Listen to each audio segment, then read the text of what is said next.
Good afternoon, ladies and gentlemen, distinguished guests, and esteemed participants.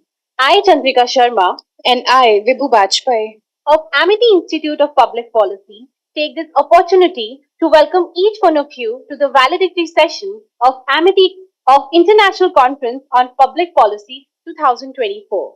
This conference has been an immensely exciting event for our institution, and collectively we are humbled by the participation of all. The paper presentations across all areas, from public policy to development to technology and to the resilience of future, were thought-provoking and well articulated. It gives us immense pleasure to witness the intermingling of great ideas and even greater conversations to follow. This conference was a synergy of innovation, knowledge, and information. It was a hustle bustle affair with a gamut of events rolled together to assess talent and creativity. To begin with, I would like to extend a warm welcome to all our guests who have taken out time from their busy schedule and grace our occasion. We have among us today Professor Anjali Multani, Dean, Indian Institute of Technology, Delhi; Professor Shrikant Kondapalli, Dean, School of International Studies, Jawaharlal Nehru University, New Delhi; Ms. Malika Pandey, Assistant Private Secretary, Union Ministry of Fisheries, Animal Husbandry and Dairy; Dr. D.K. Bandyopadhyay, Chairman, Amity Law School. We also have with us today Dr. Yogendra Singh, Acting Head of Institution, Amity Institute of Public Policy, and Dr. Bidisha Banerjee, Associate Professor and Deputy Director, Amity Institute of Public Policy. We would also like to welcome Dr. Sukhwant Singh Bindra, Conference Advisor and Director Research, Amity Institute of Public Policy and Amity Institute of International Studies. Sir, ma'am, we would like to welcome all of you to the dais.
As we proceed, I would like to introduce you all to Dr. D.K. Bandyopadhyay, who is multifaceted scholar, academician, and administrator, and a visionary leader in India's education community in modern times.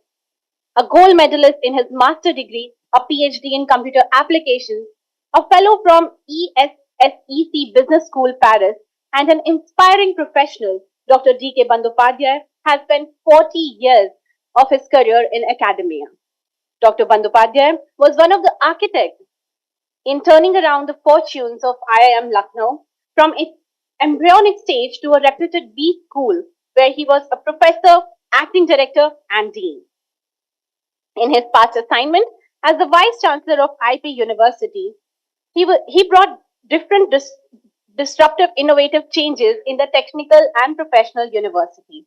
He was the founding Vice Chancellor of IMS Unison University, Dehradun, where he established systems, procedures, and structures of his new private university. He has also been the recipient of several prestigious awards. Keval Noharia Award by AIMA, Faculty Gold Medal for Excellence in Academic Achievements, Slovak University, Nitra, Guru Beshisht Award, Delhi Ratna Award, Best Dedicated Professor IIM Lucknow Award, Indira Gandhi Priyadarshini Award, Dr. Radhakrishnan Memorial National Award, Mary Dilli Award, Top Rankers Excellence Academia Leadership Award, to name a few. Ladies and gentlemen, with great honor, I extend a warm invitation to Dr. D.K. Bandyopadhyay, Chairman, Amity Law School, to grace our stage and deliver the welcome address setting the tone for the valedictory session of International Conference of Public Policy 2024. With a huge round of applause, please welcome Dr. Bandyopadhyay.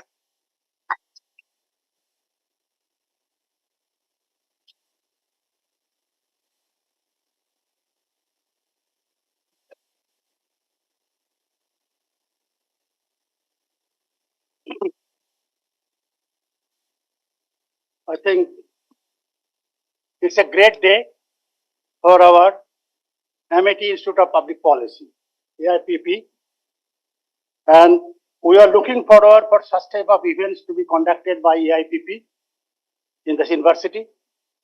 And finally, Joginder and Vidisha, both who came together and actually set the ball to roll, and that's something great. And I was looking at the speaker list. So it's so eminent speakers they came and they spoke on this conference. I think students, I do not know whether you all attended those lectures or not. I do not know. Did you all attend those lectures? Can you tell me 2 or 3 take homes out of those lectures? Yes, please.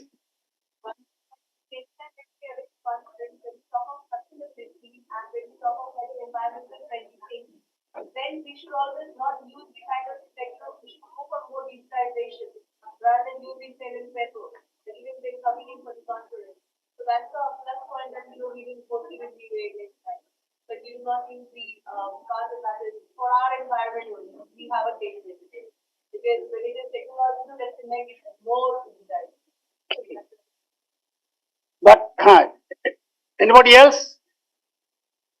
She's only talking about don't waste unnecessary papers. Don't waste your pen and pencil. Use your, tabs and mobiles and tech means mobile only. What tech you can use it here? Yeah, please.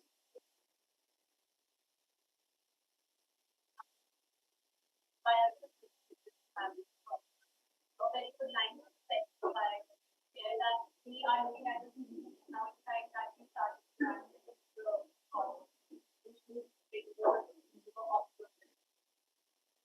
Anybody else? Now you know that there's a problem. I got serious problem.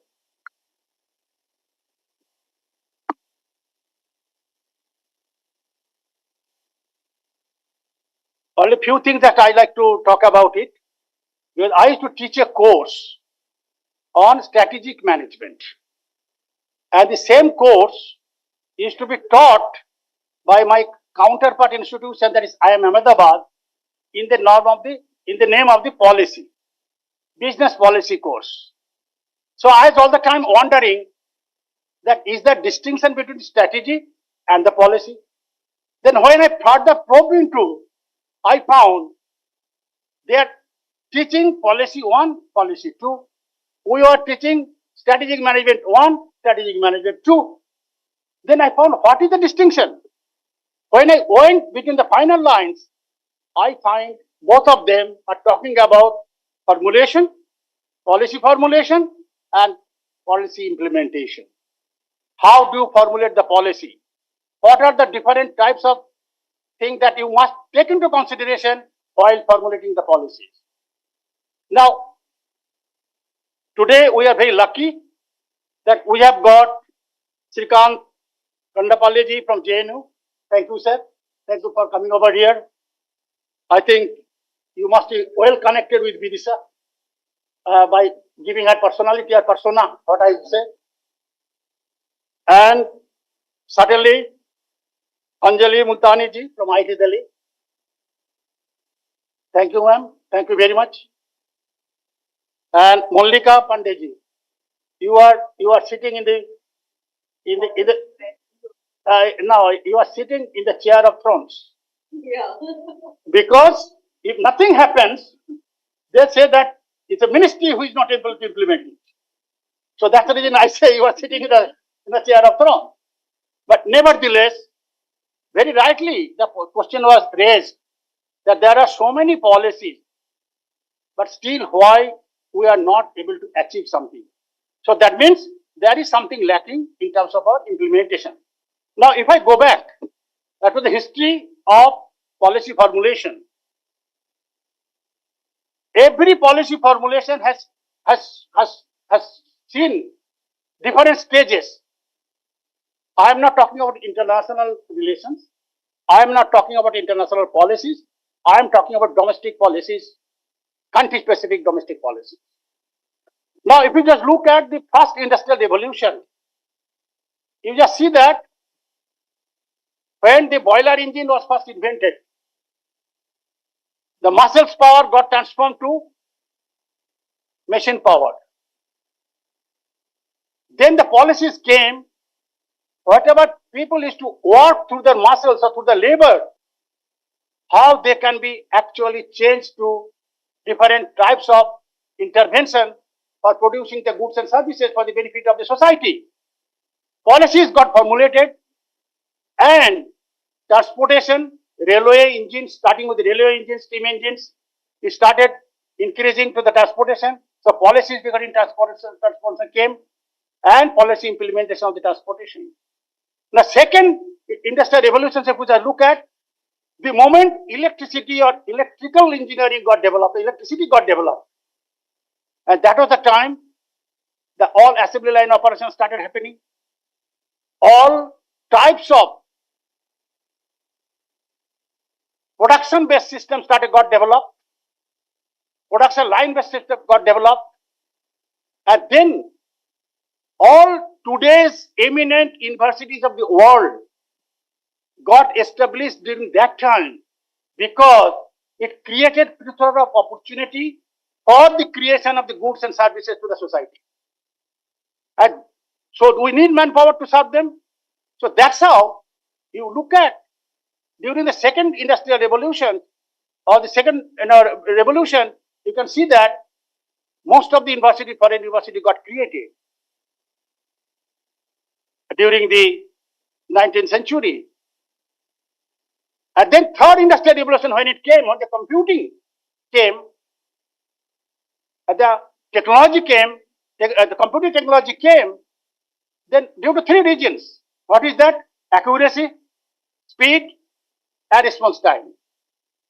Three basic things. It again changed our way of functioning. Whether it's government, whether it's a private sector, whether it is in the rural sector, we all saw different type of new policy interventions started happening. At the fourth generation when it came, fourth revolution when it came, fourth disruptive technology when it came, then again computer technology, communication technology, means internet technology, the software technology, they got merged together and created a new technology which brought the world together like a global village. And the policies that used to be valid during the second industrial revolution became obsolete. The courses that we used to teach became obsolete. The governmental policy, what used to happen during that time, because that time India was not a free country. But when India became free country, that was the time gradually the third computing technology, third industrial technology got developed. Third technology disruptive technology got developed too. So from there, if you just look at it, the changes that took place. India missed the second industrial revolution. That's the reason we can see in terms of their governmental policies. heavy industries were giving lots of importance. The company like HEC, governmental policy, that they were created with the Russian collaboration policy so that they can produce every year one steel plant capability. Without going into details how many steel plants will be needed by India, without working out what will be the requirement of that, we went on producing. And subsequently what happened? The HEC became totally defunct organization. And many examples can be cited because we are not able to change with the time, change with the industrial revolution, the way it has industrial or technological disruption, the way it took place. Side by side, what happened? So the technology got developed, but disruptive technology came into force. Who became the sufferer? It is the human being who got suffered. It is the animal who got suffered. It is our natural resources who got suffered. And appropriate policies only could be enacted in 1985 as the Forest Conservation Act. And by that time, our forest resources or natural resources dwindling down to 16% of the land cover. Today, due to this Conservation Act, now it has enhanced to 25% or 24% of the land cover. Government target is 33%. So implementation. So the policy, when it is not right time being taken, then it creates a problem. And policies, if it is not implemented in the right time, it is a further complications. Now today, if we just look at fourth generation, what happens? The governmental policy says the beneficiary should be directly connected with the government scheme. Policy intervention. So beneficiaries started getting benefit out of it. Middleman was eliminated. Supply chain efficiency got enhanced too.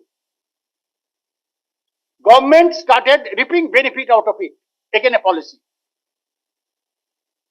So the plethora of opportunity for policy making necessitated with the technological disruption.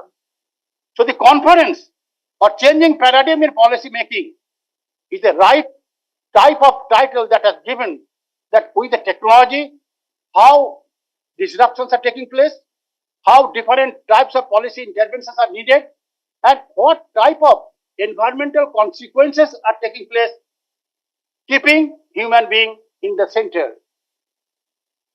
And the way the government started pushing it, concept of the triple P. The triple P concept was very, very important concept. People, profit, and planet. It's a global village, so the environment does not bother about the boundaries. What is happening in the African jungles, what is happening in the forest fire in the Californian state, it essentially has an immense impact on the climate of the other countries. So what should be done in terms of creating the global policy making, taking into consideration of the domestic policies?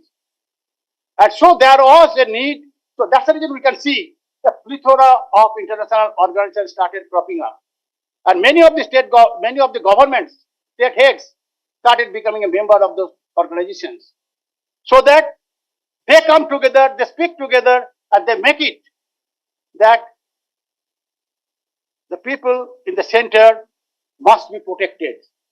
The natural resources must be sustainable. What is sustainability? Maybe 17 goals they are talking about. But to me, sustainability is that whatever we are doing today, whatever resources we are consuming today, whatever way we are living today, my next generation must give the benefit out of my living over here. It is not that we'll be getting the resources dwindle. If we are getting the resources dwindle, especially natural resources dwindle, then what is going to happen?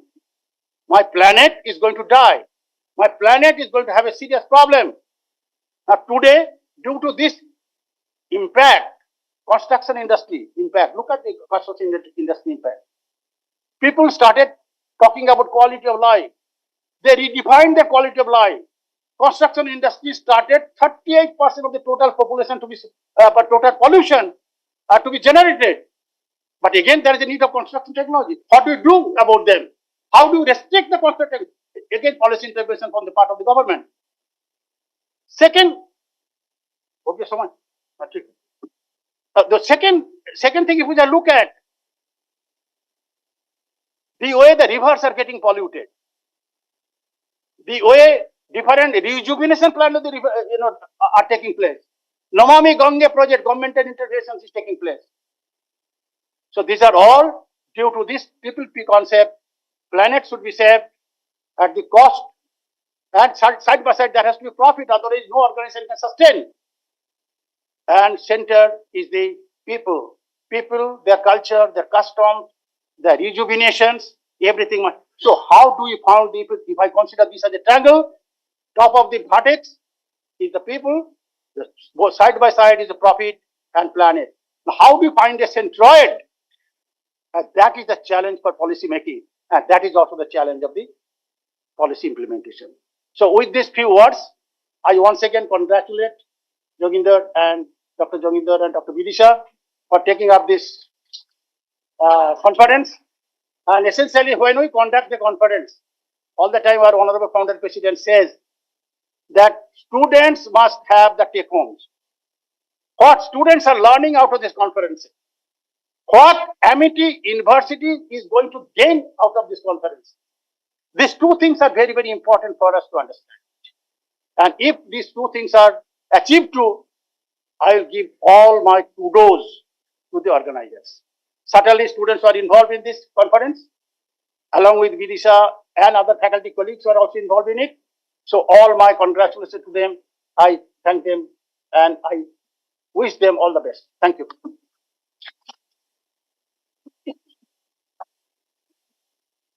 Thank you, sir, for your insightful words. Moving on, we would like to introduce you to all our esteemed guest, Professor Shrikant Kondapalli. He is Professor in Chinese Studies at Center for East Asian Studies, School of International Studies, Jawaharlal Nehru University, New Delhi.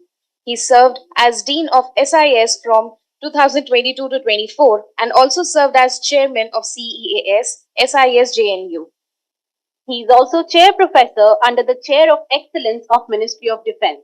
He is educated in Chinese Studies in India and China with a PhD in Chinese Studies. He received the K. Subramaniam Award in 2010 for excellence in research in strategic and security studies. He is a distinguished fellow at several think tanks, including Vivekanand International Foundation and Institute for Peace and Conflict Studies. He is editor of JNU SIS International Studies Journal, being published by the SAGE. I would like to extend a heartfelt invitation to Professor Shrikant Kondapalli to join us on the stage and deliver a special address. His expertise and insights will undoubtedly enrich the session.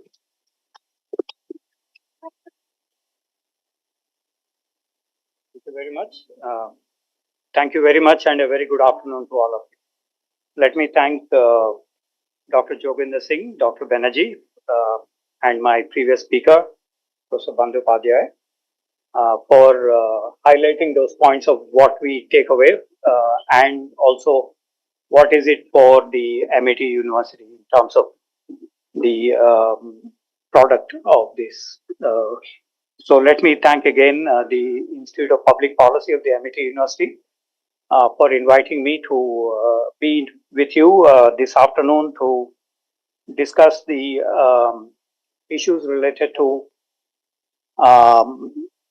China-India postures towards the technological disruptions, environmental issues, and what does that mean also for human ingenuity.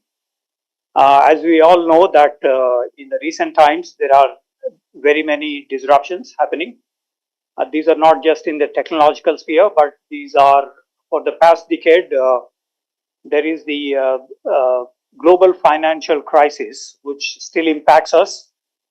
In 2007, 2008, when the Fannie Mae, Freddie Mac collapsed, it had a major impact on the real estate sector across the globe, specifically in the US, but also had a contagion effect on others.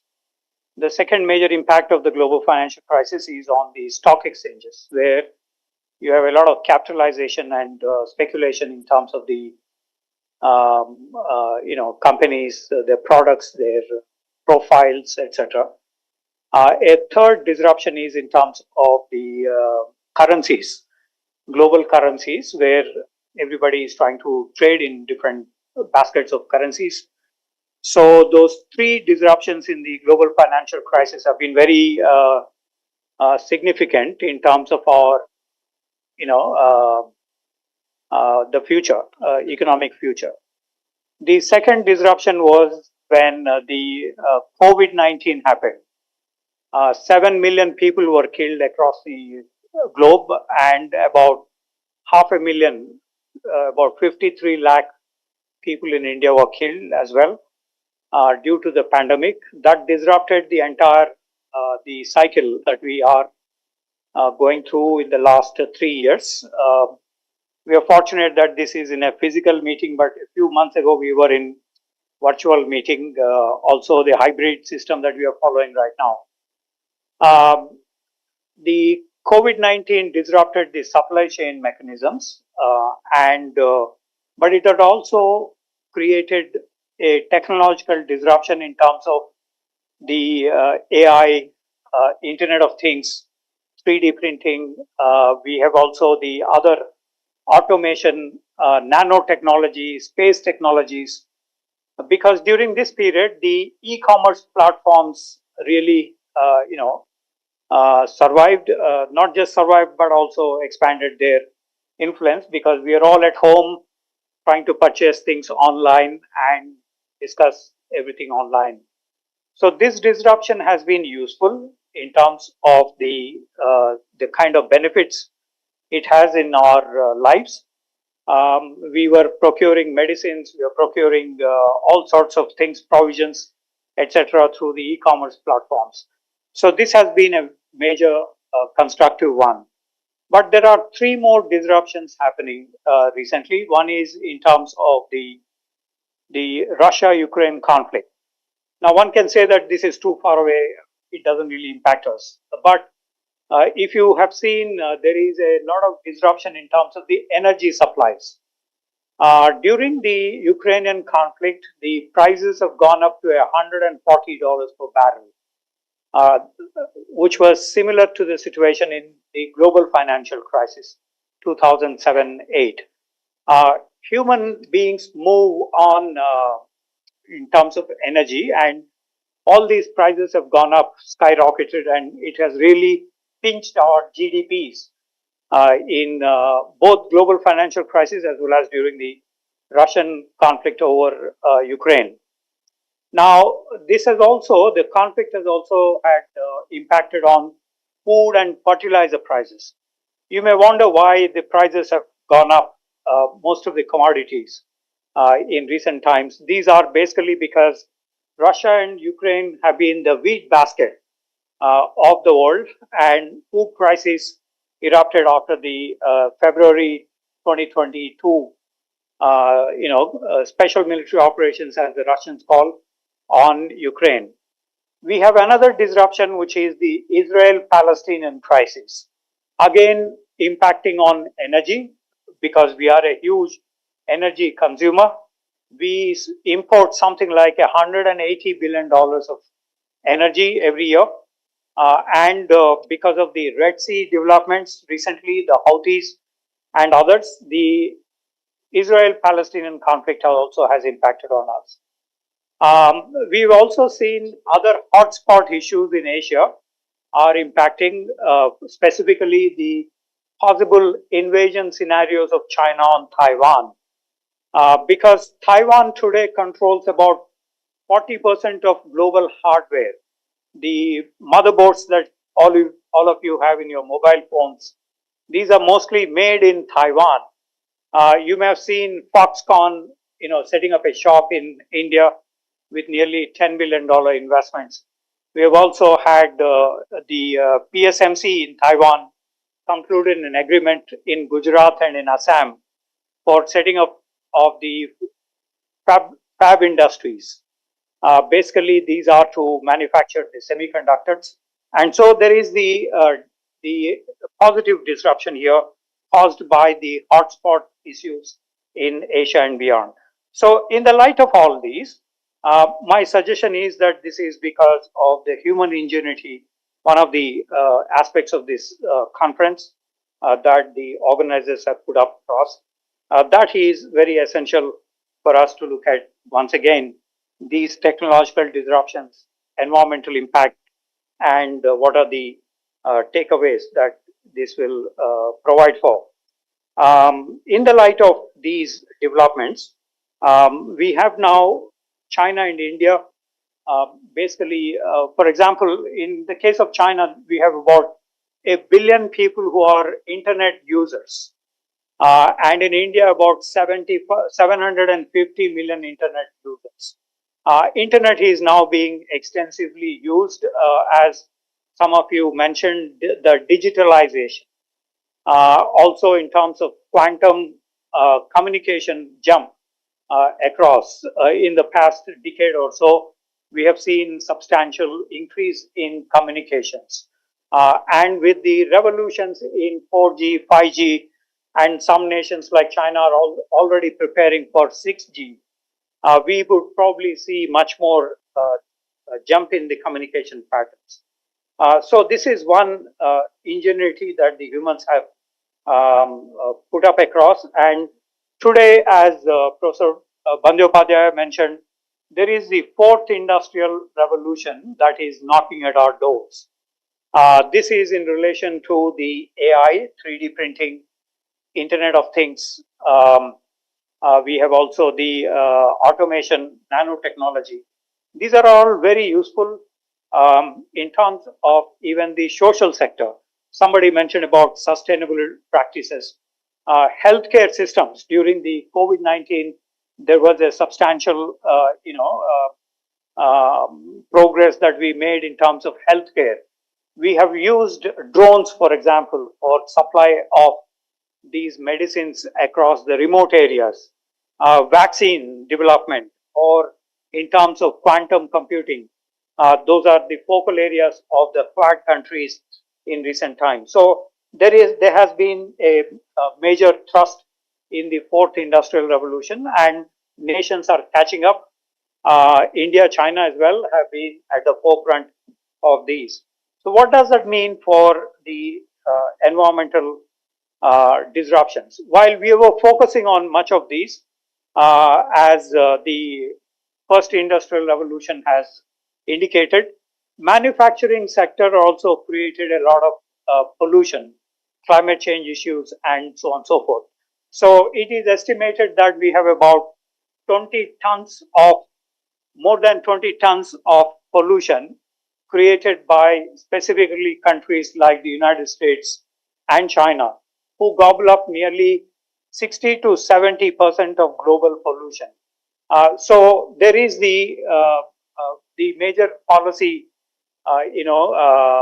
initiatives taken during Kyoto Protocol in 1997, or the Copenhagen meeting in 2009, the meetings at Durban, Lima, and Paris in December 2015, where they suggested that every nation should have something like 18% rollback on pollution. So this has resulted, of course, in creation of a $100 billion fund for countries transiting towards the energy transition. That is from polluting energy sources to that of renewables like wind, solar, or even the nuclear or other sources of energy. In the light of these, there is the suggestions made at Paris meeting that there should be reduction, and each nation now is subjected to these pressures for rolling back. So the green technologies, green budgets, all of these have come forward, and each nation now has to mention what they have done in terms of the carbon footprint. So in the light of these, there is now a number of initiatives. The some countries like BASIC, Brazil, South Africa, India, and China, have come with a slogan called equal but differentiated responsibilities that we are not yet developed extensively. We have not been able to manufacture, so we need some time for the rollback of emissions. And so that has been accepted in many of these environmental, COP26, COP28, and other major conferences, and that has been a major thrust area. However, the globe is also witnessing a lot of disasters like floods, tsunamis, or various other, landslides, which basically are hitting at the human community settlements and creating havoc in terms of the human-made activities in these areas. So, from that point of view, there are a number of policies that have been enunciated. I just mentioned about the BASIC countries approach, but there are also the individual nations which have taken up these issues. You may have seen the initiatives like the green technologies. India has been now the leader of International Solar Alliance, where we are putting up a lot of these solar panels and some 24 gigawatt of electricity to be generated by these. In addition to the other renewables like hydro, wind, and other forms. So those are some of the efforts that we made. And in this light, what are the individual countries doing, China, India, or others? That is what I would like to highlight in this interaction. As you know, China and India have been the largest populated countries.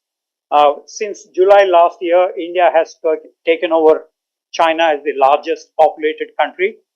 It has also implications in terms of sustainable development practices. It has implications, of course, in terms of technology. The reason being that India has a very positive demographics. 56% of the Indian population is about 27, 28 years old.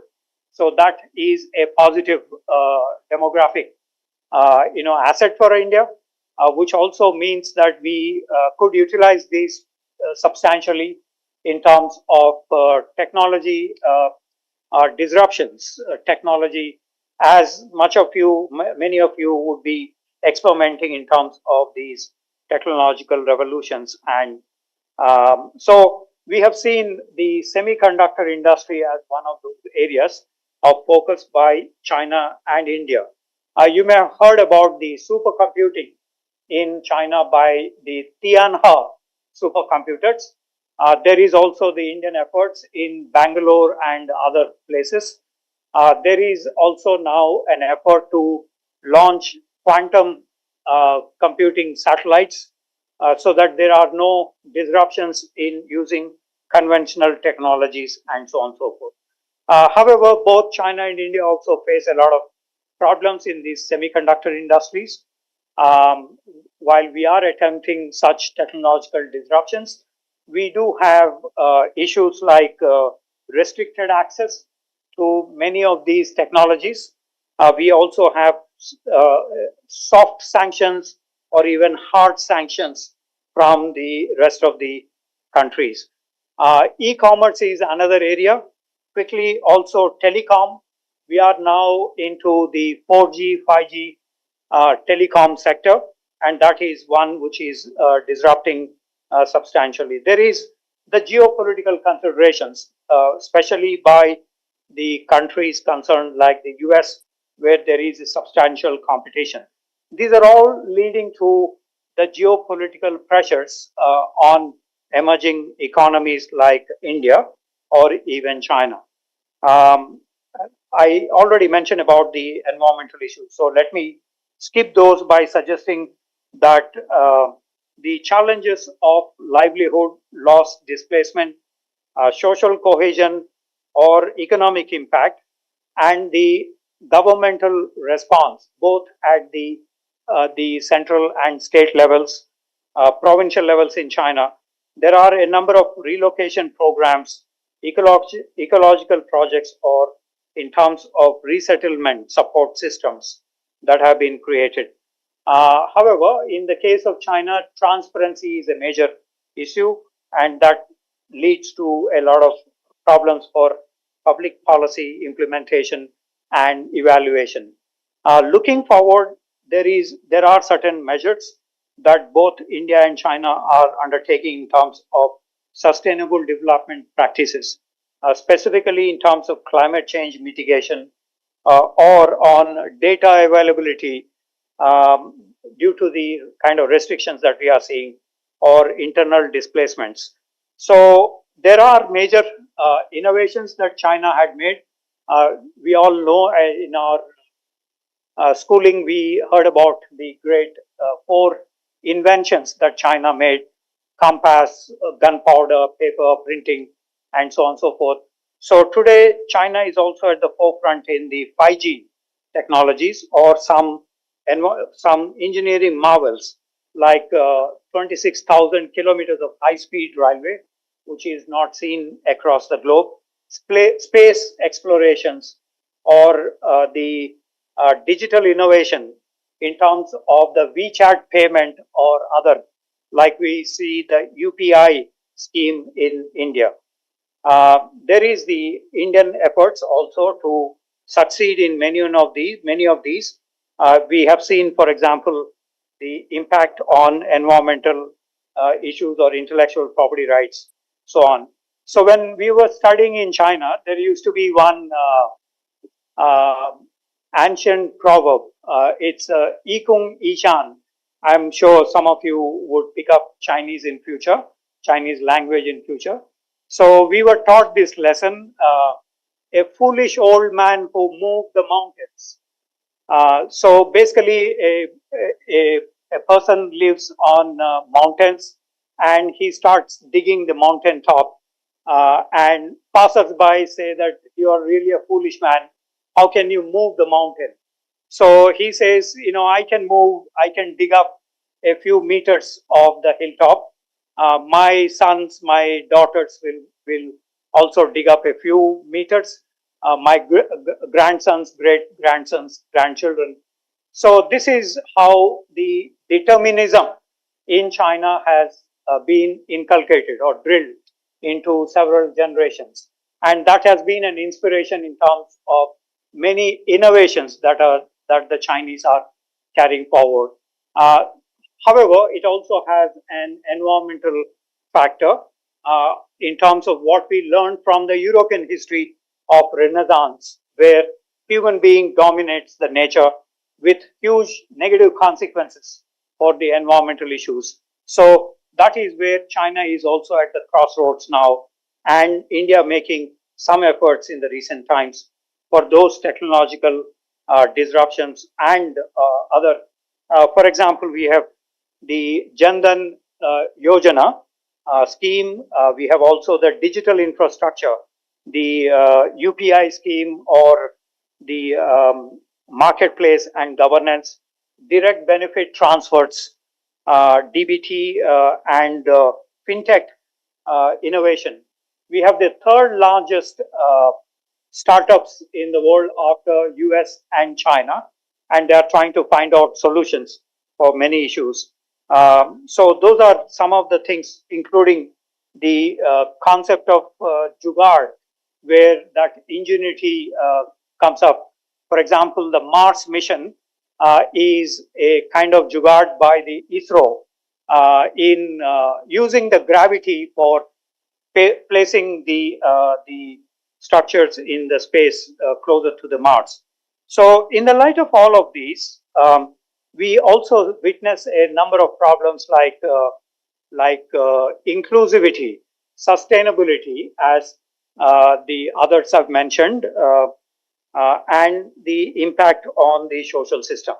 So just to sum up these, I'm sure the other speakers have much to contribute in this. To sum up, I would suggest that the topic that has been chosen, the public policy regarding technological disruptions, environmental displacements, and what does the humanity is looking forward for in addressing these issues. Uh, uh, there are a number of ideas that are popping up in recent times. China and India are taking the lead in many ways, in addition, of course, to other Western countries. But the issues of sustainability, environmental problems are still at us, specifically in terms of loss of livelihood, the poverty related issues, or the initiatives that we have taken um, uh, at global level, regional level. These are issues that I think still confront us. These are issues that also call for a number of initiatives. Thank you for your attention. Thank you, sir, for your enriching words. Today, as we bid farewell to this wonderful gathering, let us take a moment to reflect on the knowledge shared, friendships forged, and ideas ignited during these 2 days. But before we proceed further, we extend our heartfelt gratitude to our esteemed guest with a moment of felicitation. I would request Dr. Sukhwant Singh Bindra, Conference Advisor and Director Research, Amity Institute of Public Policy and Amity Institute of International Studies, to felicitate Professor Anjali Multani, Dean, Indian Institute of Technology, Delhi. Let's have a huge round of applause. Dr. Brinda has 50 years of teaching experience, which is extraordinary.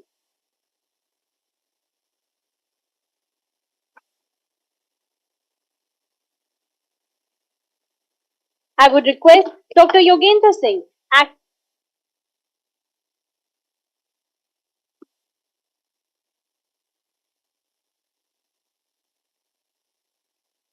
would request Dr. Yogendra Singh, Acting Head of Institution, Amity Institute of Public Policy, to felicitate Professor Shrikant Kondapalli, Dean, School of International Studies, Jawaharlal Nehru University. Let's have a huge round of applause, everyone. We have such distinguished guests among us today.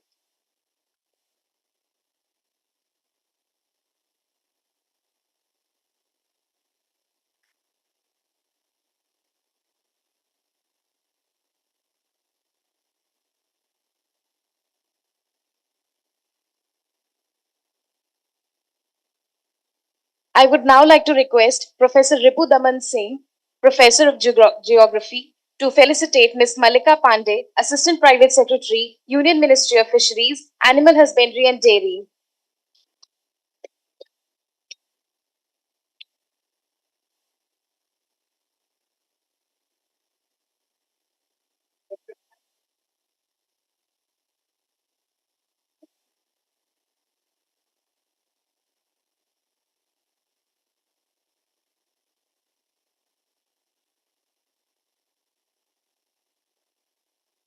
I would request Dr. Lakshita Bhagat, Assistant Professor, Amity Institute of Public Policy, to felicitate Dr. D.K. Bandyopadhyay, Chairman, Amity Law School.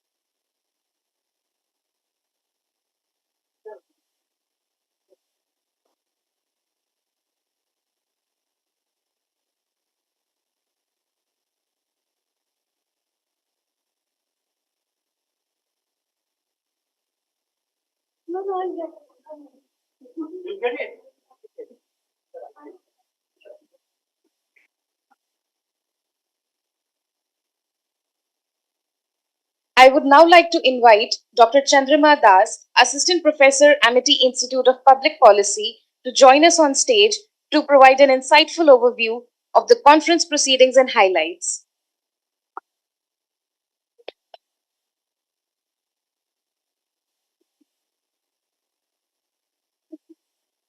Good afternoon, everyone, respected delegates and dear audience. Public policy in the 20th century was about protecting and expanding the social compact based on the recognition of effective government at the federal level that provides rules and services and safety measures that combine for a better society. So now we have moved towards a more progressive, more engaged, participation oriented society, which was reflected in the conference that we hosted in the present 2 days. Amity Institute of Public Policy, Noida successfully hosted its annual international conference on public policy on 14th and 15th of March 2024. The theme of the conference was Changing Paradigms in Public Policy, Technological Disruptions, Environmental Displacements, and Human Ingenuity. It had over 125 presentations from both national and international spheres across these 2 days. The track sessions were chaired by personnel from across academia and industry. Our plenary sessions were chaired by and we had resource persons from different spheres and different sectors like academics and industry. The tracks covered wide-ranging areas like technology and public policy, environment and us, technology and society, and the role of stakeholders in environment. Students, research scholars, and faculty members from different institutions all over the country and abroad presented their research papers. Today, we are at the valedictory sessions being enriched by the stalwarts present in the dais. Their presence, participation, and contribution have added on a stupendous value to the conference. Thank you. Thank you so much, ma'am. Now, I would like to take this opportunity to introduce Ms. Malika Pandey, who is a public policy and development professional working with the Government of India. Ms. Pandey has previously worked as a public policy analyst for senior cabinet ministers. Ms. Malika has taught at 3 major academic programs focused on startup incubation and entrepreneurship development. She was part of an expert jury and mentored startups at IIT Mandi. Currently, she is teaching at IRMA, Anand, which was founded by the father of White Revolution, Dr. Kurian. She was featured in Nari Shakti Dialogues, hosted by DD News Channel, on the occasion of Women's Day. The program was inaugurated by Honorable President of India. She has been awarded FICCI FLO Young Star Award 2023.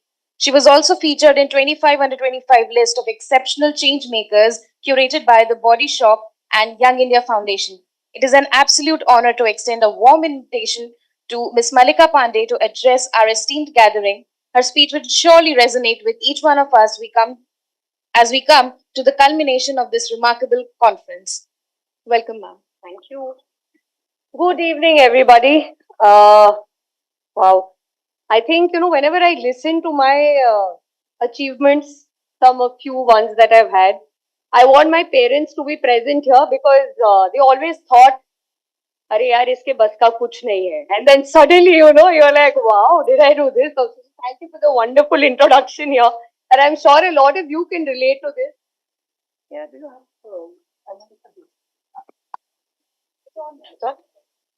I think I'll put it off.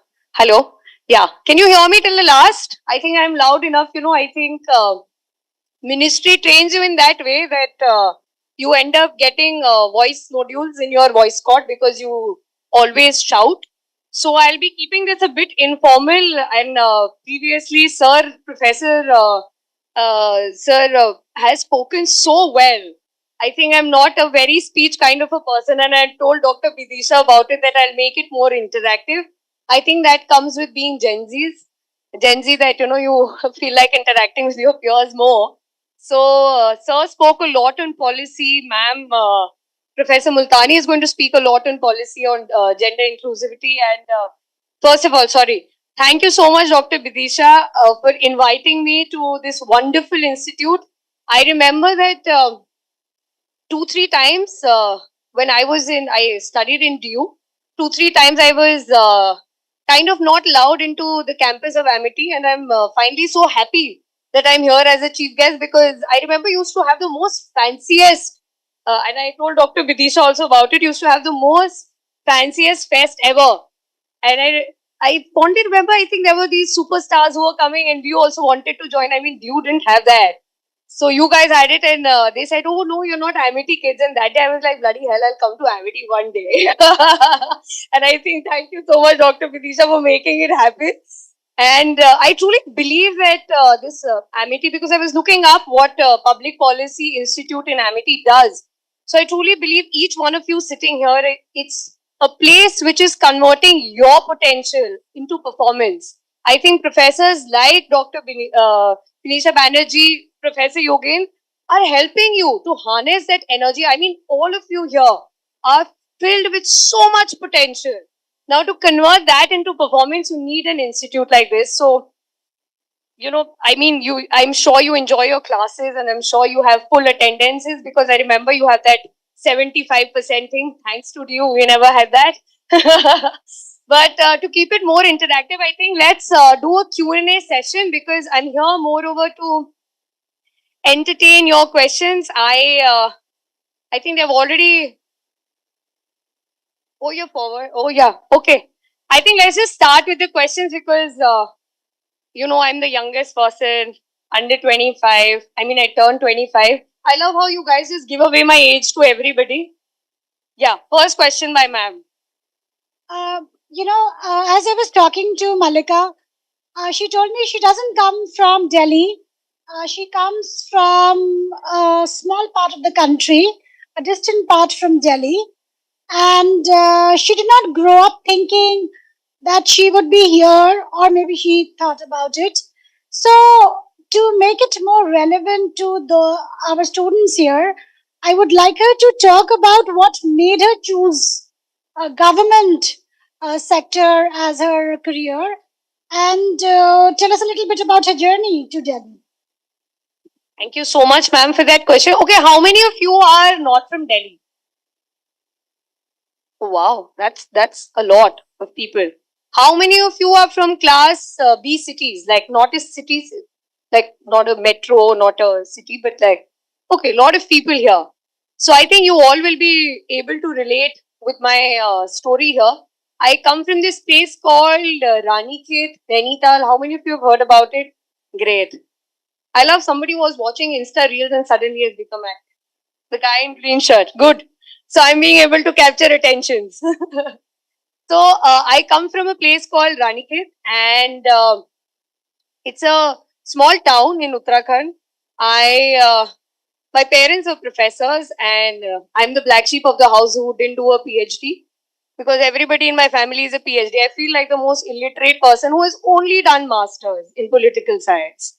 So yeah, and growing up, my parents were never helicopter parents. You know, they were never pushy that you have to. I think that comes with being professor as parents. They're so chill that they're not very pushy. They're not very. They always push me into conversations. Like I had books scattered all around my house. Any professor who was visiting from abroad or DU, my parents used to make me sit in those conversations.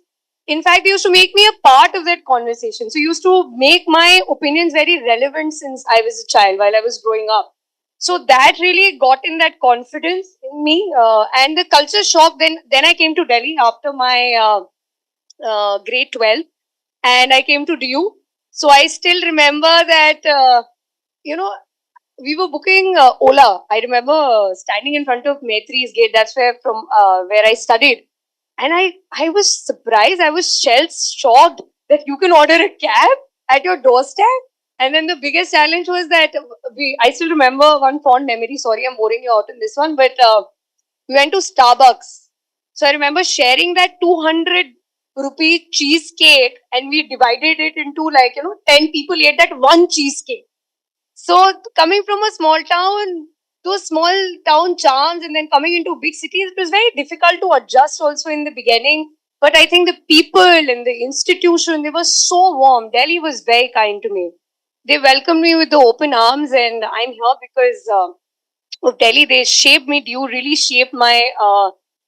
I would like to say that you really made me of what I am today. Delhi made me of what I am today. So from coming from a small town to reaching this place, it's been quite a journey, and I'm sure that you guys will also have your own experiences to share after this.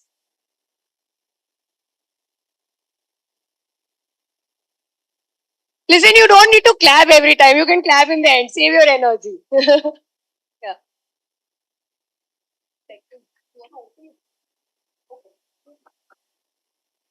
Yeah, let's open the. Anybody has any questions related to how I ended up in the government and wants to know more about the journey?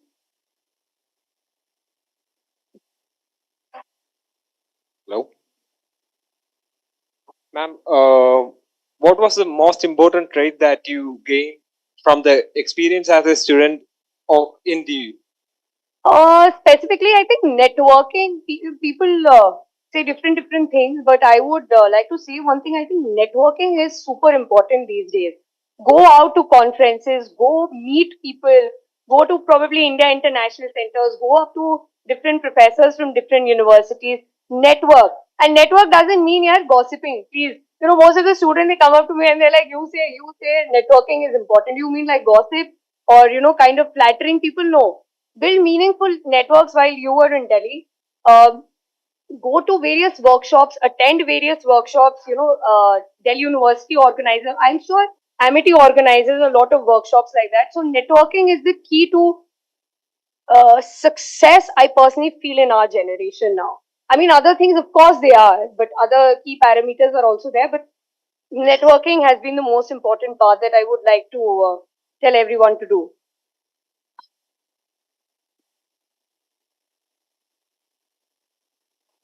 Yeah, you can sit. My question is there any direct path for the employment after doing the internship, like working in a program where we are like doing learning the stuff of governments and governance and everything? Is there any direct path of employment after that? Okay, how many of you actually want to join the government, not through UPSC? And how many are UPSC aspirants? अच्छा ये किसी में भी fit आ जाएंगे मतलब yeah anything will work. So how many of you actually know about lateral entry to the government? Okay, 2-3 people, fair enough.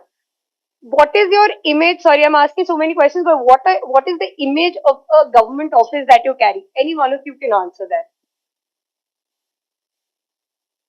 I love filing. Somebody who said filing? Very nice. Next. Things are messed up here. What sort of mess? Like, what do you imagine? What mess? Exactly.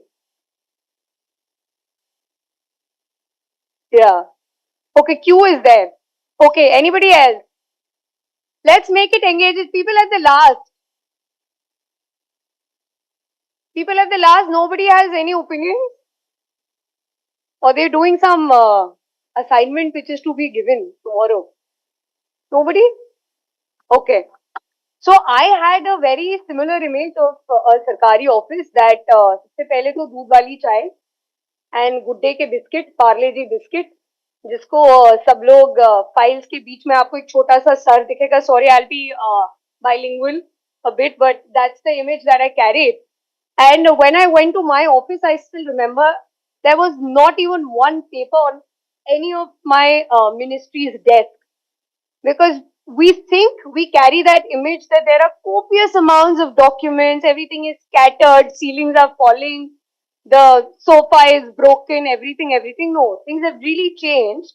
And people used to think that it's like, because when I came to the system first, I still remember this interaction. Sorry, I'm deviating a bit from this thing, but people ask me, why did I join the government? And I said, because you can make so much impact on people's lives. But once I remember I was traveling with my minister, who is the Union Minister for Animal Husbandry, Fisheries and Dairy, Shri Parshottam Rupala ji, and I asked him, so why did you become a minister?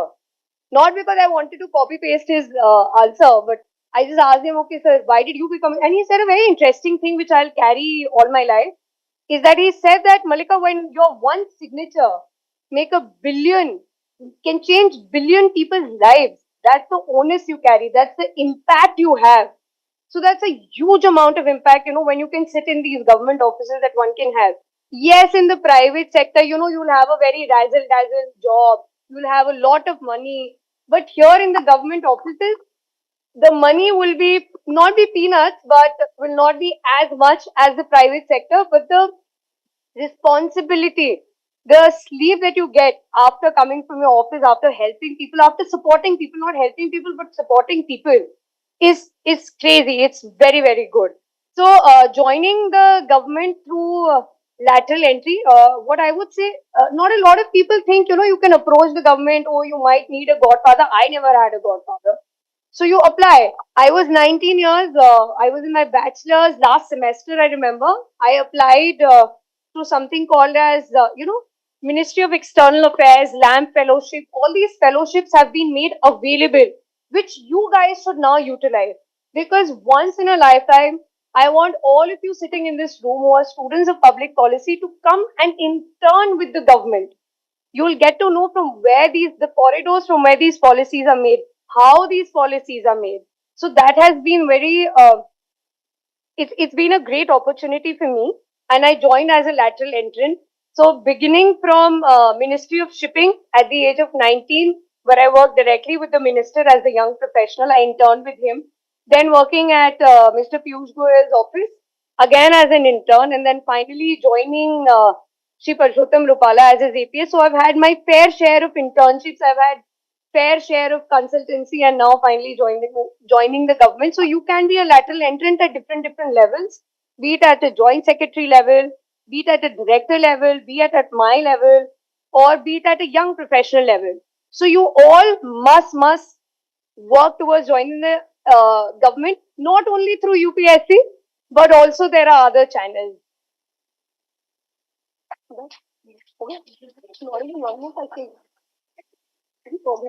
Okay, I think I need to wrap up. Oh yeah, you're on time constraints. So thank you so much, everybody. And if you have any questions, you can email me, or you can drop a text. You can see it on the Ministry of Animal Husbandry, Fisheries and Dairy. And you can reach me out if you want to intern or you want to get more information on the internships. So I'll be happy to help. Thank you, everybody. I'm absolutely thrilled to be here. Thank you so ma'am, much, for ma'am. having me. Thank you, everybody. Thank you, ma'am, for the fun and interactive session that we have right now.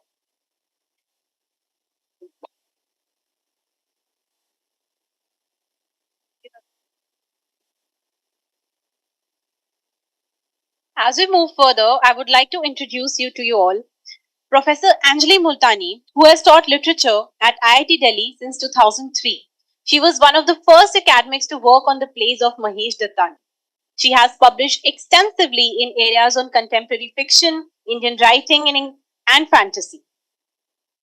At JNU, she was part of the Gender Studies Forum, which was instrumental in advocating for and forming the first ever committee against sexual harassment on an Indian university campus. At IIT Delhi, she was one of the original members of the Initiative for Gender Equity and Sensitization IGES. She was appointed Associate Dean, Student Welfare at IIT Delhi in 2018, where she first set up the Student Grievance Redressal Committee and an Office of Accessible Education. After serving as HOD of Humanities and Social Sciences for 2 years, she was appointed the first Dean of Diversity and Inclusion at IIT Delhi in 2022. I would like to invite Professor Anjali Multani to deliver the keynote address for our conference. Let's have a huge round of applause.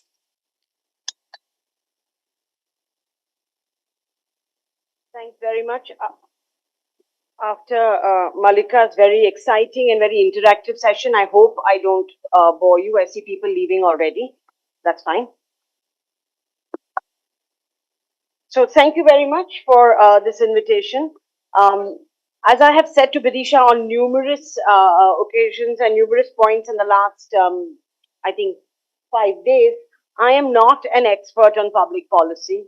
And I have only been the Dean of Diversity and Inclusion for about a year and a half. So I claim no expertise on that as well. However, very kindly, I have been invited to speak here on this topic of diversity and inclusion as part of public policy. So I try and put together what I can, and I hope that it's useful to some people to some extent. You all probably know better than I do what public policy is. I had to look it up for a formal definition. And this is what I found on legaldictionary.net.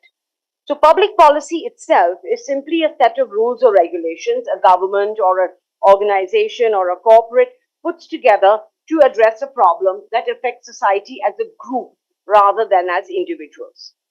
If we speak of India as a country, inclusion and diversity has always, or at least for a very long time, been part of the state's self-image and public policy in the goal of constructing the nation. Here, in the sense of constructing the nation, what I'm referring to is in the sense that Benedict Anderson meant when he spoke of imagining the nation. Anderson's view was that a nation is an imaginary construct, not in the sense that it's not real, but insofar as it's dependent on the acceptance it finds in a group of people. It is an imagined political community, imagined as both inherently limited and sovereign. What do these words mean? Essentially, we're all part of one nation, but we will not ever meet everybody else who is also part of the same nation. That is actually physically impossible. Therefore, we are an imagined community. And because we are a family, we see ourselves as part of a political community. We have shared origins, mutual interests, and a horizontal comradeship. The nation's borders are seen as definite, which is where the word limited comes from, and it is also seen as the only legitimate authority within those borders, which is where the word sovereign comes from.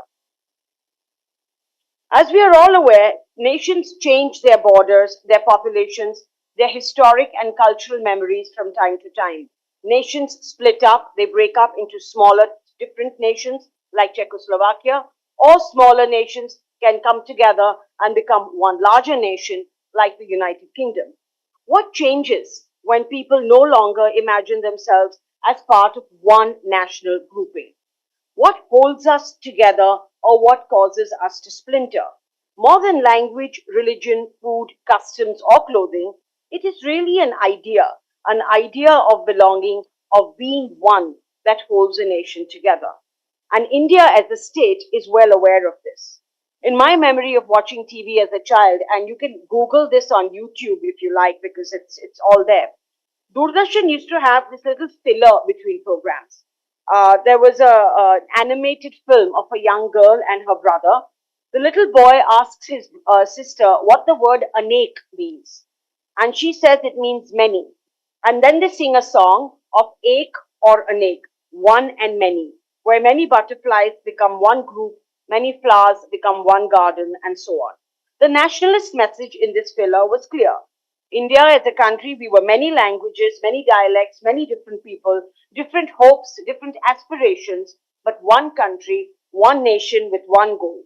In India, in 1974, India already had diversity and inclusion front and center of its public policy. India is a country that is based on the ideas of inclusion and diversity, of different people coming together to build and celebrate one country. This has been reiterated through the decades in our popular culture, like our Hindi films, TV shows, in songs, school concerts, and essays, through state institutions like the army, the civil services. The idea of sending public servants and government officers from one state to another to learn, to administer, and to bring out best practices.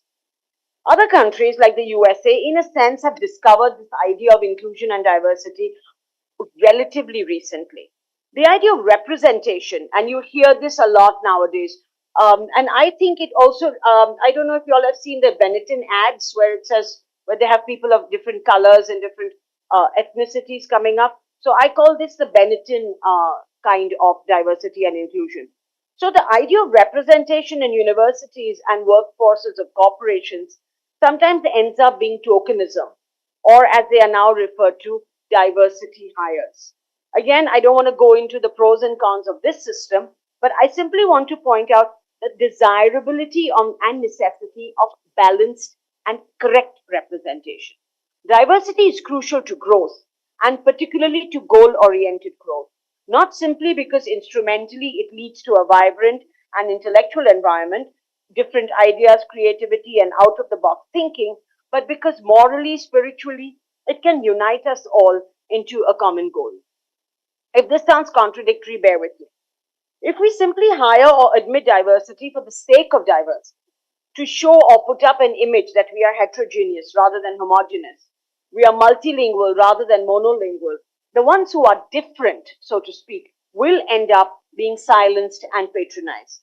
The work or life environment will be one that constantly reminds them that they are being tolerated, that it is for some specific instrumental or objective functions, that they have been given a seat at the table, but they are not there to contribute, because the implication is they actually have nothing to contribute. They are literally and symbolically for show. To show others, to show the state or society or the world that this organization, this group, this society is one that is democratic and diverse. Democracy does not simply mean representation or a vote where every individual counts. It's a deeper idea than that. Democracy in this case would become equivalent to a tyranny of the majority. It would kill dissent, kill difference of opinion, of experience and context. Democracy actually means that we are open to difference, we are open to context, we are open to rational reason discussions, debates, differences of opinion, and simply to difference. Genuine acceptance or inclusion of diversity actually means listening to each voice, because each voice is valuable and each voice is different. Accepting those differences as valuable in their own right actually promotes creativity and success in completely unexpected ways. Let's take a concrete example. Supposing a group has to come up with the idea on a public policy on theatre in Delhi. Where should a new theatre be built, and what kind of a building should it be? If the committee comprised only or largely of one kind of person, whatever kind, you can say male, socio-economically privileged, normatively able-bodied, living in South Delhi, they would not be able to perhaps think beyond the conventional. They would not be able to think beyond South Delhi or Central Delhi. But if we introduce different kinds of demographics in this committee, put women, put people from people who have diverse kinds of disability, people who have used or rely on public transport, a different set of conditions for this location would emerge. Perhaps a woman might say, make sure the theatre is in a space that is accessible by main roads and is well lit, because it should be safe for women to go to. Somebody using public transport may say, make sure that buses and metros can get public from the theatre to most parts of the city. A person who lives with disability may say, make sure that our ramps and lifts and elevators and that the stage is also accessible to somebody using a wheelchair. There are many such examples. Even in universities or an institute like the one where I work, people from different backgrounds literally bring different things to the table. Our campus was built more than 70 years ago. The female hostels and the male hostels are built on opposite sides of the campus, and the student activity center is located closer to the boys' side than to the girls' residences. Would that be different if the campus were being designed today? I like to think so. We are designing new hostels and new buildings very much from an accessible point of view. We think of different kinds of questions. Can a wheelchair user access this switch? When I'm designing a mess, can a wheelchair user take their food from the mess table without help? Can they open the door on their own? Can they latch the door? Participate in activities as far as possible. These considerations are not part of some woke campaign, and they are not part of a fashionable trend that is here today and will be gone tomorrow. These are necessities that enable our institute to grow and to develop.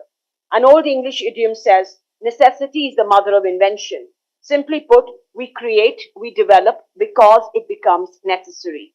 And it becomes necessary only when we admit diversity, when we have to accommodate different points of view and be forced to change our comfort zones. Conscious policies to admit diversity means not just investment in the short or immediate term, but in the long term, it provides role models for young people. It builds trust and confidence in public policy, that the state is thinking about everybody and taking all into consideration. Public-facing individuals must represent as broad a demographic as possible so that no one feels they must shout to be able to be heard or understood. Private corporations understand the value of this all too well. Airlines, for example, make sure they staff their planes with regionally appropriate staff so that passengers are understood and feel secure. You must have heard announcements introducing the crew that these are the languages they speak and this is where they come from. McKinsey has several reports on how companies which have more diverse workforces, whether it is age, gender, ethnicity, or race, they show significantly higher profitability rates and margins. Representational diversity is seen as a basic value, even a right in a democracy, as growing sections of a population see themselves represented in higher echelons of government or bureaucracy. Now, after diversity, we come to inclusion. You want me to say shh from here? Workplace inclusion has been defined as the degree to which an employee is accepted and treated as an insider by others in a work system.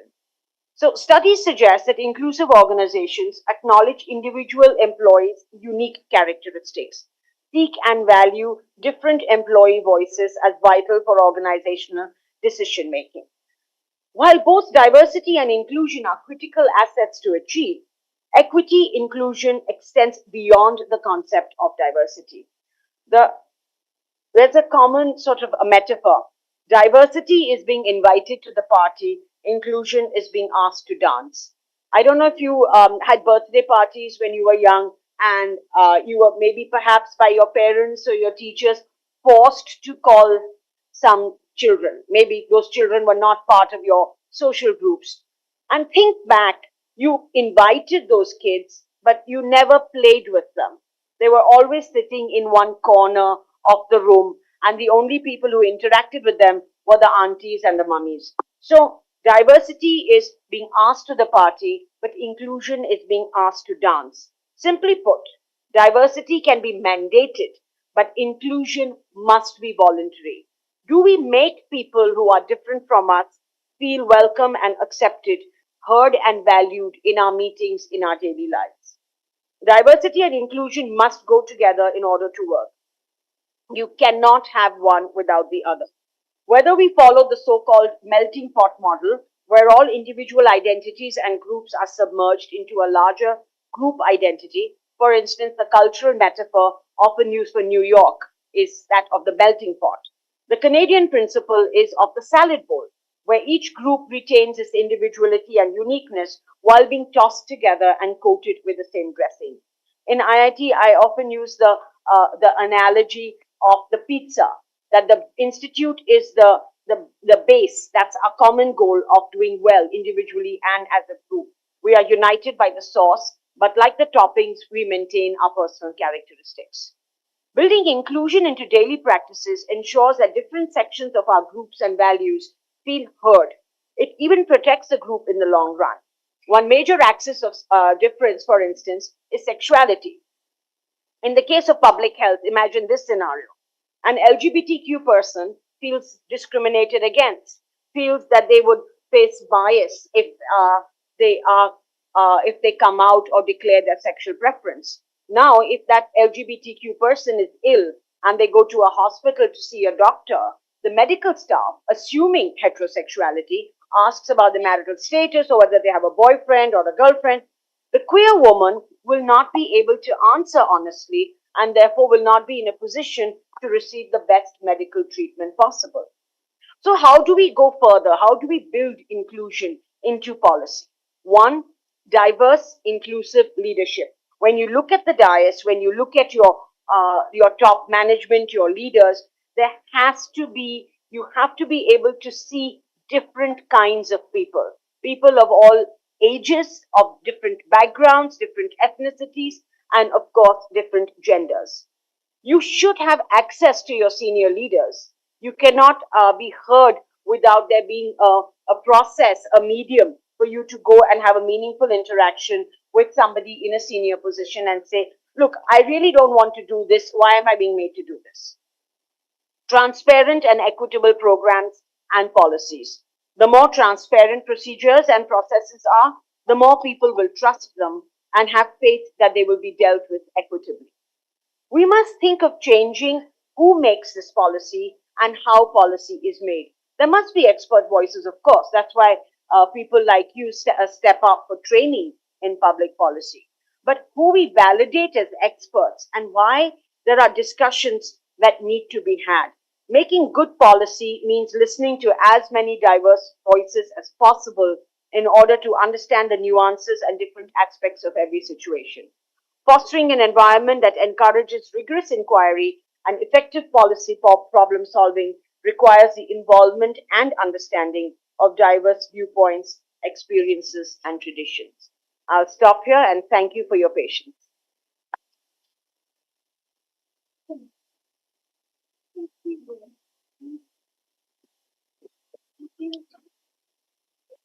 Thank you so much, ma'am. Now, as we move forward, it's time to recognize the outstanding achievements of those who have demonstrated their excellence in their respective fields. It gives me great pleasure to announce the commencement of prize distribution ceremony. The papers presented were based on the themes of technology and public policy, environment and us, technology and society, and the role of stakeholders. And now it is time to announce our proud winners. I would request our guests to felicitate the winners.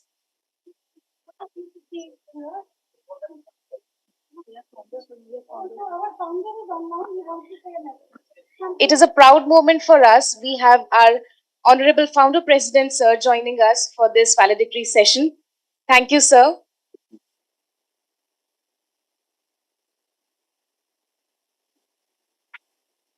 We would request Founder, Sir, to say a few words and give your blessings to us.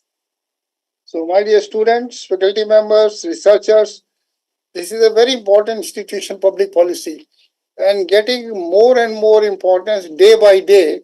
You know how the government is doing the best governance, and India has name and fame all over the world.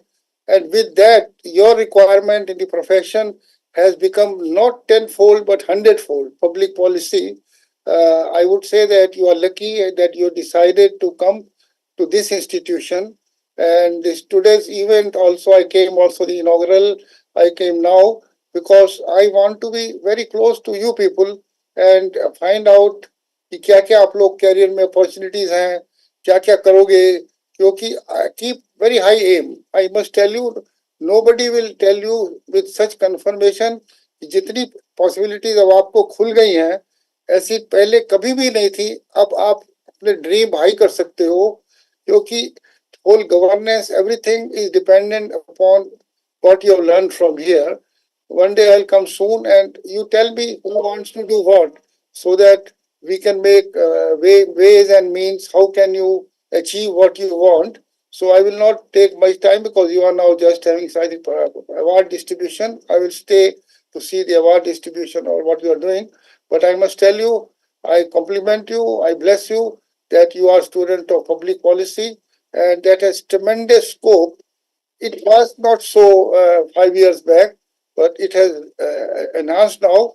And accordingly, आप अपने M को ऊंचा करो, अपने dream को बढ़ाओ और ये कमिट करो कि मैं ये बनना चाहता हूँ. Success in life is very well, very good. If you are successful, then all people respect you. All people want to be your friend. I want to be in your network. So success, high success, and very high success. When I was in 12th class, I decided I want to be very, very successful.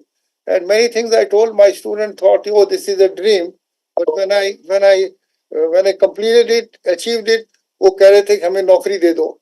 मैंने कहा तुम्हें नौकरी नहीं दूंगा क्योंकि you didn't have the self belief. That time you did not believe me that one can do it. So I would say have belief that you can do everything you have been taught. I compliment our Yogesh Singh. He is quite long years with me, and also I've heard Vidisha Banerjee has worked very hard for this program. So, and all faculty members are very hard. So my blessings to everybody. Now I think you can proceed. I will stay a few minutes, just see the award and whatever there, and then I will run to the other program. Thank you very much. All my blessings to my students. Thank you so much, sir, for gracing the occasion and your blessings. To start on with our prize distribution ceremony, from Group 1, the Best Paper Award goes to Vikas K. Nirmal and Dr. Priyanka Singh. Let's have a huge round of applause for our winners today. I would request the winners to come to the dais and receive their awards. Please come to the platform. And the second Best Paper Award goes to Khushi Jain.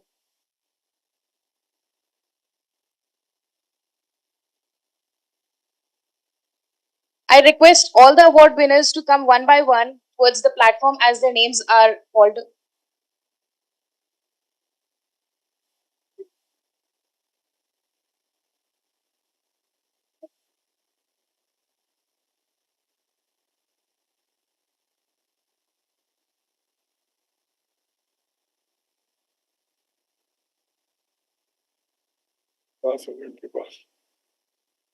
Second Best Paper Award, Khushi Jain.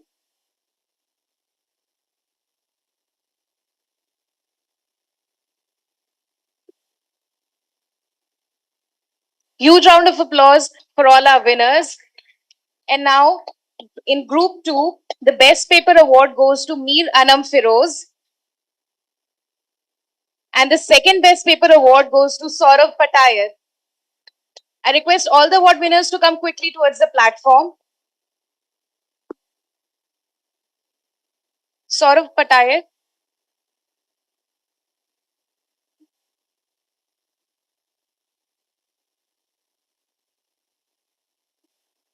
In the Group 3, the Best Paper Award goes to Gunjan Pawar. And the second Best Paper Award goes to Vaishali Gwala.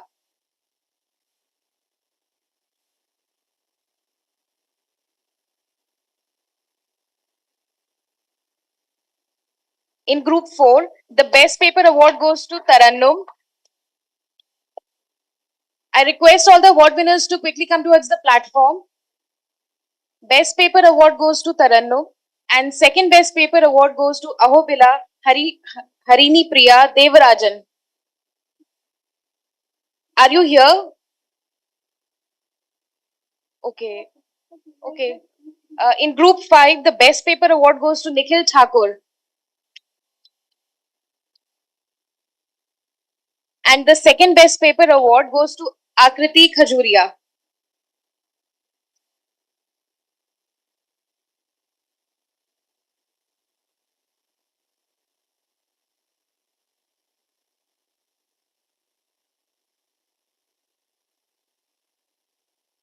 Best Paper Award, Nikhil Thakur.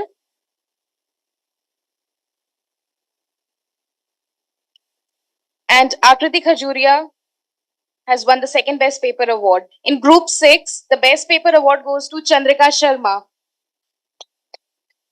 Let's have a huge round of applause, everyone. And the second Best Paper Award goes to Khushbu.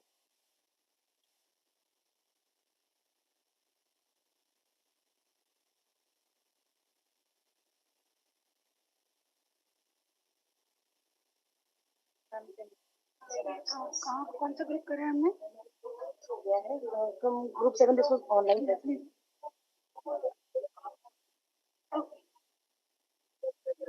So the best paper award goes to Chandrika and the second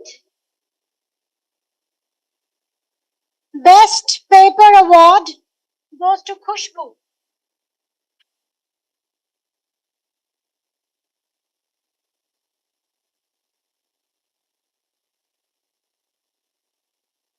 So the next two groups were online, which we will announce. The best paper for group 7 went to Tristan Norman, and the second best paper went to Kumar Aniket. Both of these were held online. From group 8, which was also held online, the best paper award went to Arundhati Singh Tiwari and Varunesh Singh. The second best paper went to Shivangi Naithani Devrani and Miss Udita Kundu.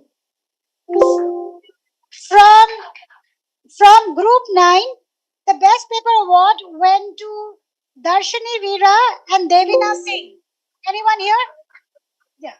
Yeah. Darshini Veera and Devina Singh.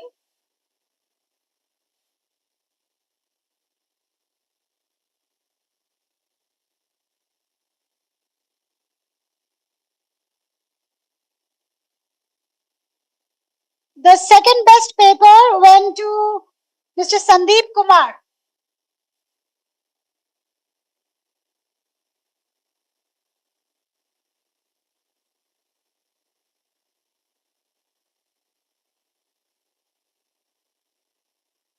The second best paper goes to Mr. Sandeep Kumar.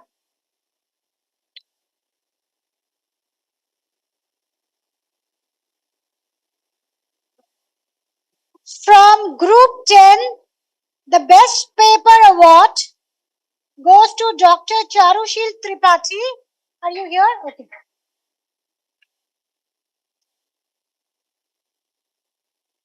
Dr. Charushil Tripathi, best paper award from Group 10.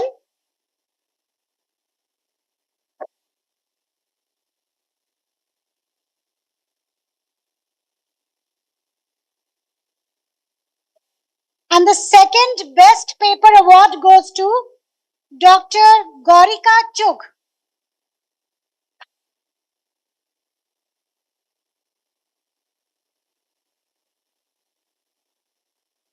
The second best paper award goes to Dr. Gaurika Chugh.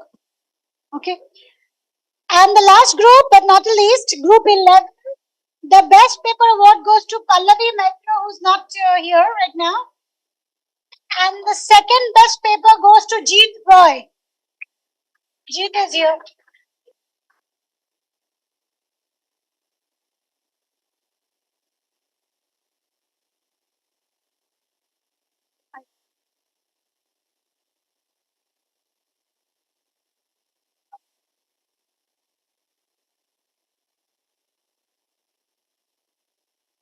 I now request the dignitaries to come back to their seat. Thank you.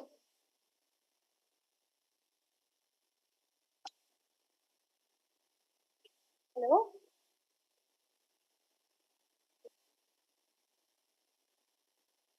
Okay. Okay. Oh.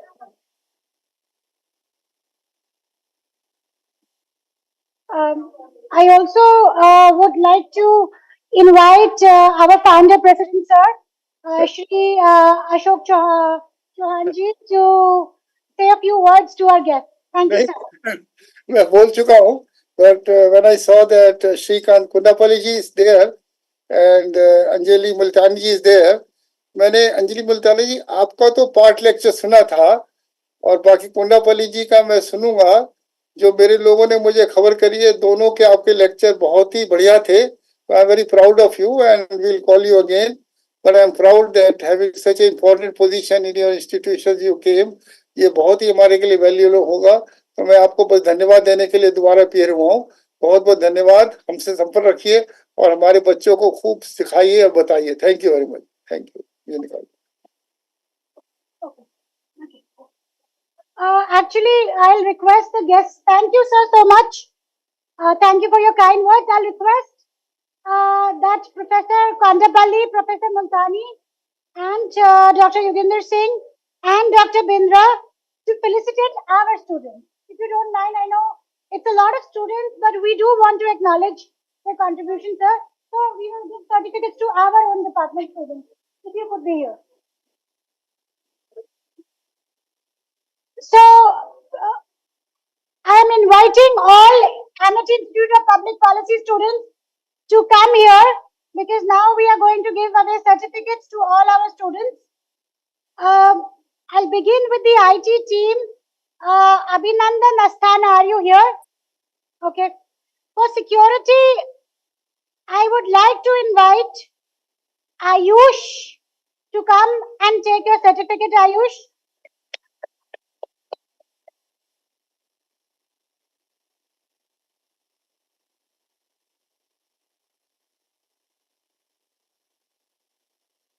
I would like to invite Lonia to come and take your certificate.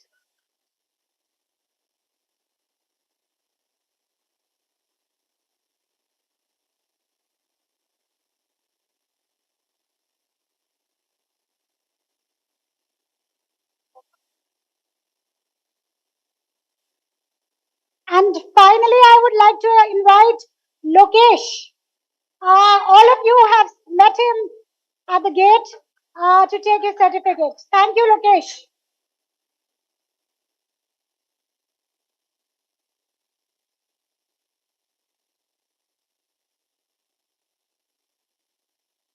From the hospitality team, I would like to invite Mohammad Ayan Rathor, if you're here. Ayan, are you here? Okay. I would like to invite Astha Tamang to take your certificate, please.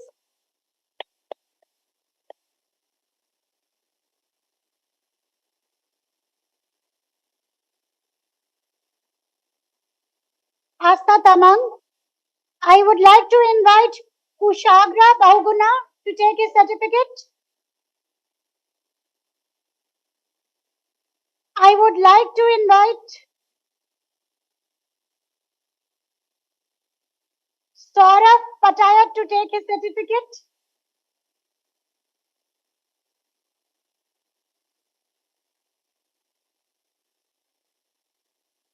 From the decoration team, who was also your hospitality team lead, I would like to invite Rebecca Paul.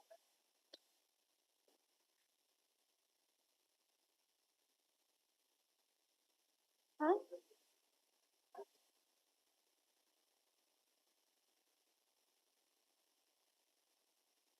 I would next like to invite Mercy.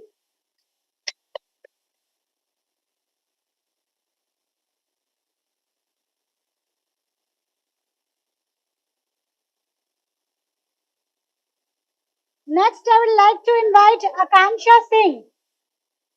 Akansha Singh. No. Then I'd like to invite Ayushi. Ayushi. The next, I'd like to invite Srashti Bharadwaj. Okay. The next team, which we, very, I think, glamorously call our treasury team, but the one who has manned your registration desk, I-CoPP. I-CoPP.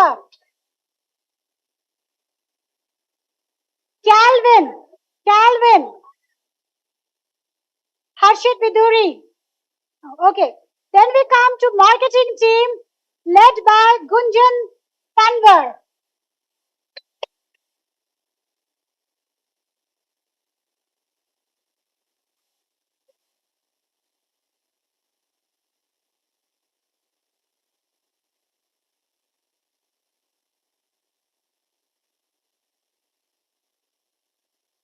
Ayushi, who missed out earlier, she's here. Gunjan Panvar.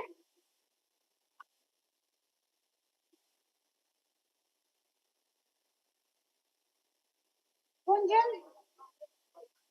We are right now doing the marketing team. Gunjan Panvar. Palak Nayol.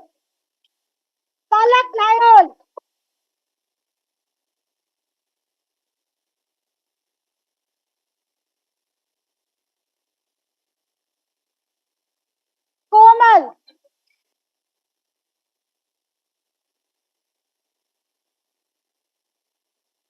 Shivangi Khare.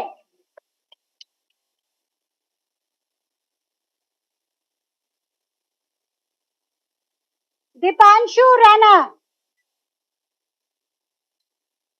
From the publication team, I would like to invite Chandrika Sharma.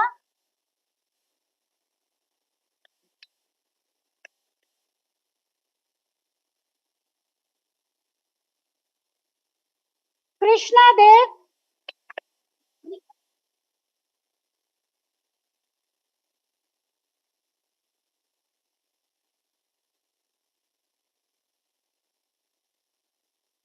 Babana.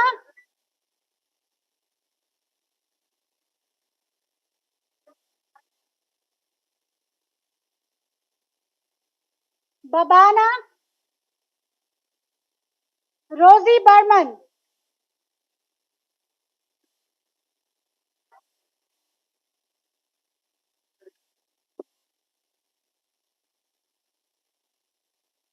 Rosie Berman.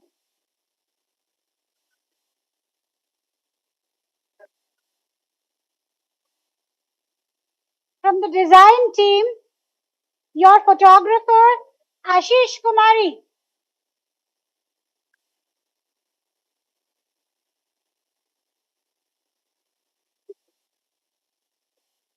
Jaya.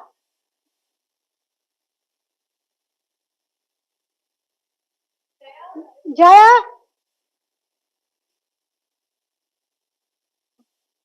Nabam.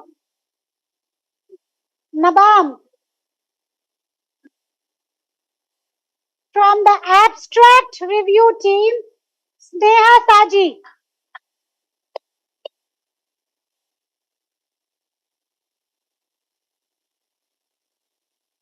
Jasmine Jetli.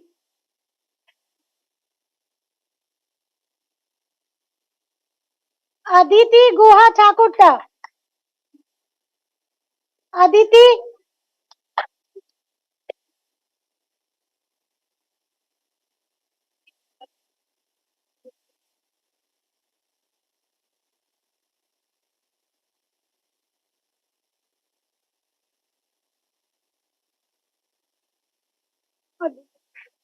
From the social media team, Shrishti Chaudhary. Shrishti Chaudhary. Kesia. Kesia, are you there?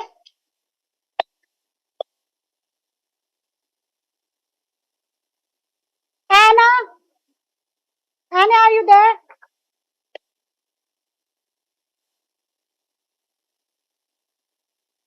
And also the certificate girl, Tanya.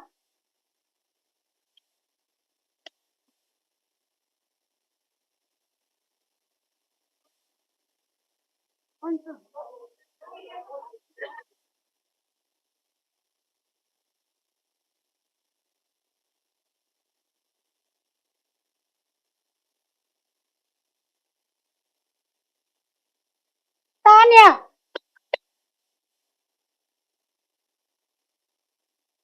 From the action team, Pragya Chetri. Thank you, Pragya, for all your designs.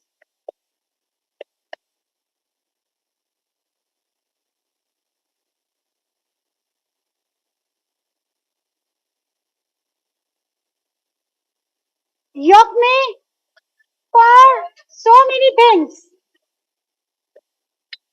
Certificates, banners, standees. Yogmi. And the digital queen, Sukanya Arora.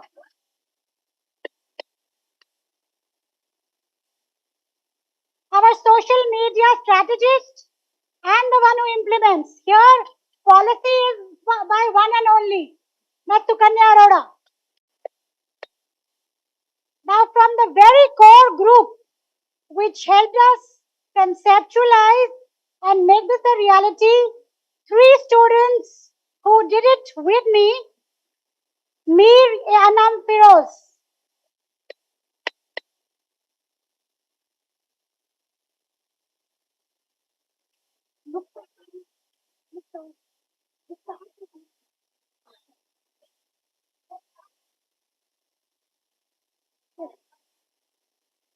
Vibhu Bajpai, who has conceptualized and helped me with so many parts of this conference, who is also my research scholar, Vibhu Bajpai.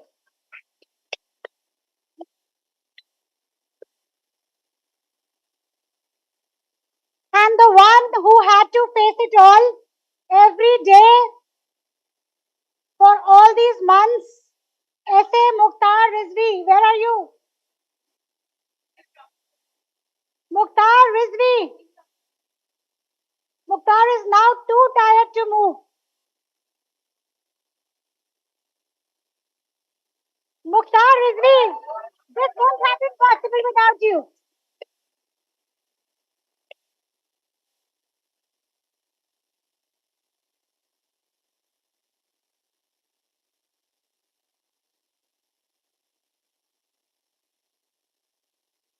Yes, so some of you, Akansha Singh.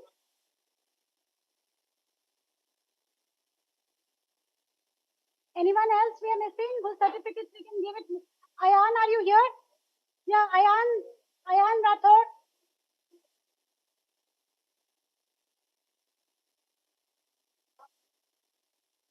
Ayan Rathod.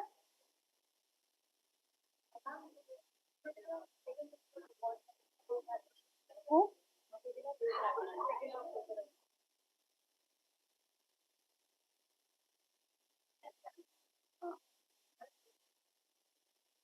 Shevi Avasti. Shevi Avasti.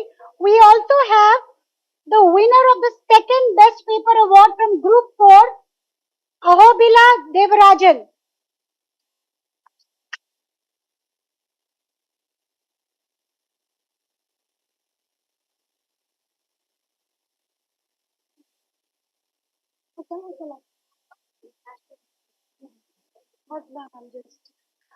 With this, we come to the end of I-CoPP 24. Please keep standing. We will end. Thank you so much, our distinguished valedictory speakers. Eternally grateful.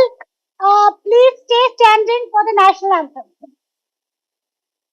जनगण मन अधिनायक जय हे भारत भाग्य विधाता पंजाब सिंध गुजरात मराठा द्राविड उत्कल बंगा विंध्य हिमाचल यमुना गंगा उच्चल जलधि तरंगा तव शुभ नामे जागे तव शुभ आशीष मांगे गाहे तव जय गाथा जन गण मंगलदायक जय